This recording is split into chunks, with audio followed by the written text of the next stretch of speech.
वनकम वंदनम स्वागतम नमस्ते सत श्री अकाल अस्सलाम वालेकुम। हेलो दोस्तों, मैं आपकी प्रिय दोस्त प्रियंका सभी का स्वागत करती हूँ टाइम्स ऑफ यूपीएससी के चैनल पे। आज डेट है 14 फेब, फ्राइडे है। देख लेते हैं आज कौन से आर्टिकल हैं। तो देखिए, सबसे पहला आर्टिकल यहाँ पे नेशनल डिज़ास्टर मैनेजमेंट अथॉरिटी जो है, इनकी वर्कशॉप होती है हर एक साल में, है ना, या फिर गैप छोड़ के। तो यहाँ पर अभी दिल्ली में ना वर्कशॉप होने वाला है। जिस तरीके से हीट वेव्स पिछले अगर आप 4-5 साल से देखोगे कंटिन्यूसली, जो हीट वेव्स का रेशो है वो बहुत ही ज़्यादा इंक्रीज़ होने लगा है। और वैसे ही क्लाइमेट चेंज का जो एक इशू है वो चल ही रहा है ना। तो यहाँ पे राइटर बता रहे हैं कि जिस तरीके से वर्कशॉप इस बार कंडक्ट हो रहा है दिल्ली में, तो यहाँ पे हीट वेव्स पे ज़्यादातर एनडीएमए ने फोकस किया है या करने वाले हैं। ठीक, तो इस पे ही पूरा आर्टिकल है, देख लेते हैं। तो शुरू करते हैं। तो यहाँ पे सबसे पहले राइटर बता रहे हैं कि जैसे, तो इसमें ना देखिए, राइटर सबसे पहले क्या शुरू करना चाह रहे हैं, बताना चाह रहे हैं कि जैसे ना हम अक्सर देखते हैं हमारे आसपास अगर डिज़ास्टर हो जाता है, जैसे हमने कहीं सुना कि अर्थक्वेक आ गया है, सुनामी आ गई है, या वोल्केनिक इरप्शन बहुत तेज़ हो गया है, या लैंडस्लाइड हो गया है वहाँ पे, है ना, जिसकी वजह से बहुत ही ज़्यादा लोगों को इम्पैक्ट हुआ है, लाइफ जो है नॉर्मल लाइफ। तो है ना, हमें लगता है कि वो सिर्फ किसी और के साथ हुआ है, दूर है, हमारे साथ तो क्या है। ठीक है, तो राइटर यहाँ बता रहे हैं कि लेकिन अगर आप क्लाइमेट चेंज के फिनोमिना की बात करोगे ना, ये ऐसा एक फ्रिक्वेंट वाला डिज़ास्टर है जो हम में से किसी के साथ भी, मतलब हम में से कोई भी बचने वाला नहीं है। ठीक है, और ये साइलेंटली हमें सबको मार रहा है।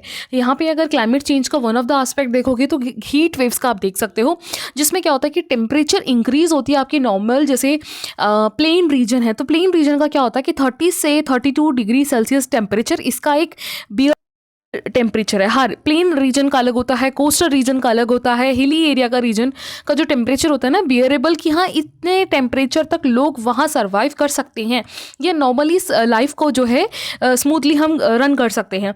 लेकिन जब ये टेम्परेचर एक्सीड कर जाता है ना, तो दैट्स कॉल्ड हीट वेव्स, है ना। तो यहाँ पे राइटर यही बता रहे हैं कि ये चीज़ जो है अब बहुत तेज़ी से ये चीज़ बढ़ती जा रही है।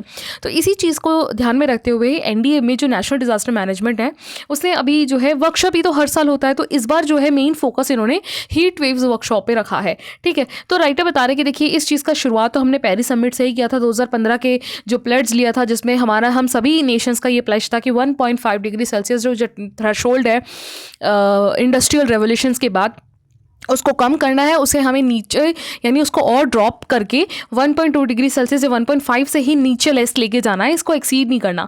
लेकिन यहाँ पे ये बताना चाह रहे हैं कि जैसे जेम्स हैंसन है, जो कि कोलंबिया क्लाइमेट स्कूल के एक रिसर्चर हैं, इन्होंने बोला है कि अब जाके जो हमारा पेरिस समिट का जो प्लेज था 1.5 डिग्री सेल्सियस लाना इम्पॉसिबल है, हार्ड तो इम्पॉसिबल है।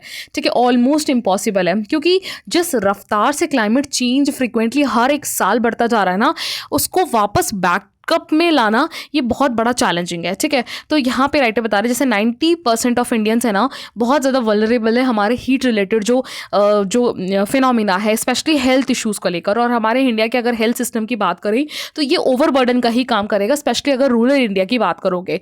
ठीक है, इसके अलावा यहाँ पे इकोनॉमी में अगर बात करोगे, जो आउटडोर्स पे काम करने वाले हैं, जैसे चाहे लेबर वर्क्स हो या फिर कंस्ट्रक्शन वर्क हो या इवन स्कूल्स के बच्चे हो, इन सभी पे जो है वर्क फोर्स जो आउटडोर से आना जाने का रहता है, या फिर बाहर जाके ही आप काम करना हो, है ना, तो उन पे काफ़ी ज़्यादा इम्पैक्ट पड़ेगा।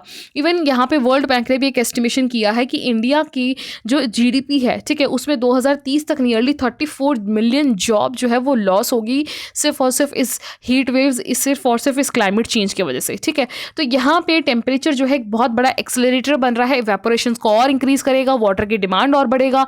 इससे क्या होगा कि जो हमारी ग्राउंड वाटर की जो अवेलेबिलिटी है वो डाउन होगी, डिमांड और बढ़ेगी, सप्लाई एकदम डिक्रीज होगा, प्राइस भी बढ़ेगा इससे। ठीक है, तो इससे एक अलग ही जो जंग है वो छिड़ने की जो है राइटर प्रेडिक्ट कर रहे हैं। ठीक है, तो इस चीज़ को हमें ध्यान में रखना होगा। टेम्परेचर का बढ़ना, बहुत सारे उससे रिलेटेड इश्यूज, जैसे कि क्रॉप फेलियर हो गया, क्रॉप की यील्डिंग जो है वो डिक्रीज़ होना, इरिगेशंस की डिमांड इंक्रीज़ होना, है ना, फूड सिक्योरिटी इम्पैक्ट पड़ना, वाटर मैनेजमेंट जैसे इश्यूज़ को भी जो है ये आगे बढ़ाएगी। हीट वेव्स जो है मेनली जो पावर इंडस्ट्री है स्पेशली, जो, क्योंकि देखिए हीट वेव्स बढ़ेगा तो आप ज़्यादा से ज़्यादा एसी चलाओगे, ज़्यादा से ज़्यादा फ़ैन चलाओगे, कूलर चलाओगे, तो इससे जो इलेक्ट्रिसिटी की डिमांड है वो और बढ़ेगी। ठीक है, तो यहाँ पे एक से एक आप समझ रहे हो, नॉट जो है कनेक्ट होता जा रहा है कि ऐसा लग रहा है एक बटन ऑन किया नहीं, सारी चीज़ें जो है साइकिल में होती हुई चलेंगी। अब इसके अलावा राइटर यहाँ पे एक और बात बता रहे हैं, जैसे डेटा हमारे पास जो अवेलेबल है उसमें 70% ऑफ पावर इंडिया की जो है ना वो हम थर्मल पावर प्लांट से बना रहे हैं। अब थर्मल प्लांट बनाने के टाइम क्या होता है कि हमें वाटर भी चाहिए होता है कूलिंग कर लिए, तो हाई टेम्परेचर ऑलरेडी बन रहा है, तो यहाँ पे वाटर की भी हमें कैपेसिटी की डिमांड होगी, जितना ज़्यादा आप प्रोड्यूस करोगे थर्मल से इलेक्ट्रिसिटी, तो ओवरऑल यहाँ पे जो ग्राउंड वाटर की जो डिमांड है वो एक्सीड करेगा, है ना।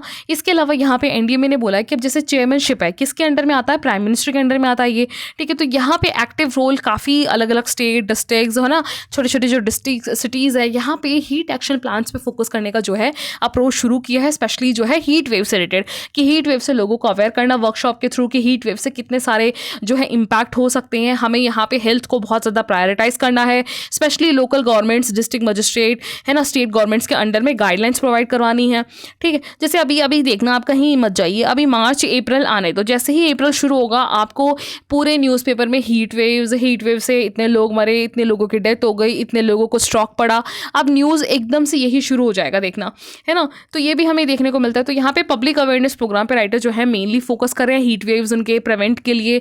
National framework for heat wave mitigation and management 2024 ने, जिसमें स्पेशली एफर्ट्स डाला गया था एनडीएमए के द्वारा कि जो शॉर्ट टर्म हीट वेव्स होते हैं उसके लिए हमें ध्यान देना होगा, और उसके साथ साथ हमें लॉन्ग टर्म प्रिपेयर्डनेस जो मिटिगेशन है उसे भी हमें यहाँ पे ध्यान पे रखते हुए काम करने की ज़रूरत है। तो मेनली हमें एम्फोसाइज करना होगा पार्टिसिपेशंस के लिए, स्पेशली कम्युनिटी पार्टिसिपेशन बहुत ज़्यादा ज़रूरी है, मल्टी सेक्टोरल इंगेजमेंट ज़रूरी है, लोगों की जो कैपेसिटी है उन्हें हमें और आगे बढ़ाना होगा, क्योंकि देखिए यहाँ पे जब अवेयरनेस मिलकर एक कम्युनिटी के साथ मिलकर हम काम नहीं करेंगे ना तो ये चीज़ सक्सेस नहीं होने वाली है, चाहे आप कितना ही वर्कशॉप कर लो, ठीक है। तो इसके लिए हीट वेव्स के जो वर्कशॉप्स हैं उनके स्पेसिफिक सेक्टर्स वाइज एजेंसीज, जैसे इसमें बोला है कि जैसे जो स्पेशलिस्ट होते हैं जैसे कि गवर्नमेंट के एजेंट्स हो गए, मेट्रोलॉजिस्ट हो गए, पब्लिक हेल्थ एक्सपर्ट्स हो गए, सिटी प्लानर्स हो गए, तो उनके द्वारा मिलकर यहाँ पे प्लान्स करना कि किस तरीके से जो है लोगों को हेल्थ का, एनवायरनमेंट का, है ना, जो मेनली स्टेक होल्डर्स हैं उनके द्वारा यहाँ पे सजेशंस देना, है ना, यही तो वर्कशॉप्स में होता है। और रिस्पॉन्सिबिलिटी टुवर्ड्स हीट वेव्स के लिए यहाँ पे लोगों को रिस्पॉन्सिबिलिटी लेने की जो है चेतना, मतलब उन्हें बताना, अवेयर करना, ठीक है। तो यहाँ पे ये सारी चीज़ें जो है हीट वेव्स एक्शन प्लान जो है ये इंक्रीज़ हो रहा है, धीरे धीरे जो है फोकस की जा रही है। Adaptation of a cool roof, green infrastructures prepare करना पहले से ही, और आइडिया में इसी चीज़ पे फोकस कर रही है। और इसके साथ साथ जो है कॉमन अलर्टिंग प्रोटोकॉल्स को भी जो है फोकस किया जा रहा है, स्पेशली वर्क एरियाज़ में, है ना। और जैसे यहाँ पे वर्क एरियाज़ में ड्रिंकिंग वाटर अवेलेबल कराना, हाई रिस्क अर्बन एरियाज़ में टेम्प्रेरी सोलांस यानी जो रूफ्स होते हैं, रूफ टॉप्स होते हैं, उनको अवेलेबल कराना, है ना, ताकि हीट से एज मच एज पॉसिबल जो बाहर आउटडोर में भी काम कर रहे हैं वो अपने आप को उस हीट वेव से बचा रखें, ठीक है। तो ये है। और एक बार मैं एनडीए का आपको जैसे एक बेसिक डेटा है यहाँ पे, ऑल्दो आपके पास नोट्स भी होंगे, एक मिनट यहाँ पे देखते हैं कहाँ गया, शायद इसमें आया नहीं वो पीडीएफ, चलो कोई नहीं, यहाँ पे ये विंड का है। नेक्स्ट आर्टिकल देखते हैं। देखिए नेक्स्ट आर्टिकल जो है ना आईटी बिल पे है। 6 डिकेड के बाद, पता है इंडिपेंडेंस के 6 डिकेड के बाद ना अब जाके इनकम टैक्स बिल का ना पार्लियामेंट में बिल पेश हुआ है।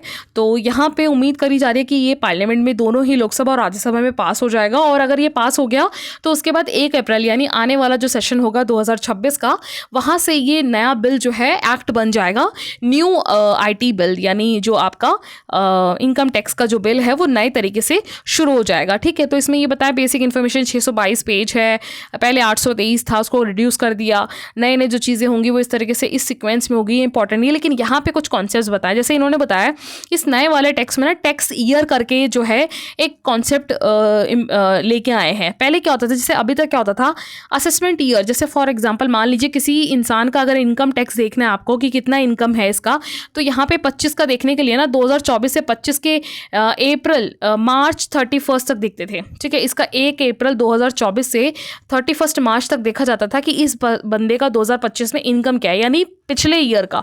लेकिन अब जो है इन्होंने बोला कि अब जो है अगर आप कोई बिजनेस भी शुरू करते हैं या कोई भी है तो आपका उस रनिंग ईयर का ही देखा जाएगा डेटा, जिसको हमने नाम दिया इन्होंने टैक्स ईयर का, ठीक है। एक तो ये चेंज किया है। इसके अलावा सोशल मीडिया से एक्सेस में ये क्या है, जैसे मान लीजिए आपके ऑफिस में, घर में अगर जैसे इनकम टैक्स की रेड भी पड़ती है, तो जैसे आपको नॉर्मली मूवीज़ में भी देखा होगा कि घर से बाहर आना जाना, फ़ोन कॉल्स वगैरह ये सब चीज़ें बंद कर देते हैं।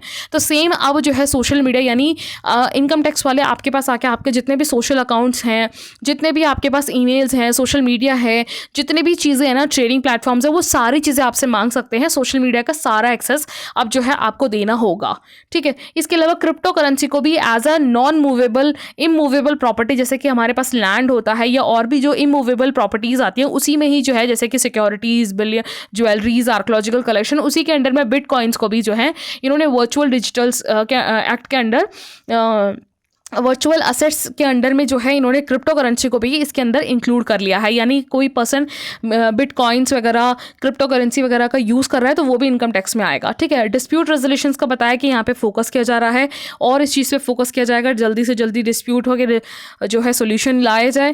कैपिटल गेन एग्जेम्पशंस का ये है, जैसे मान लीजिए जैसे आपके पास कोई कार थी, ठीक है, और आपने इसको बेचा 1 साल बाद, 2 साल बाद या 5 साल बाद, ठीक है।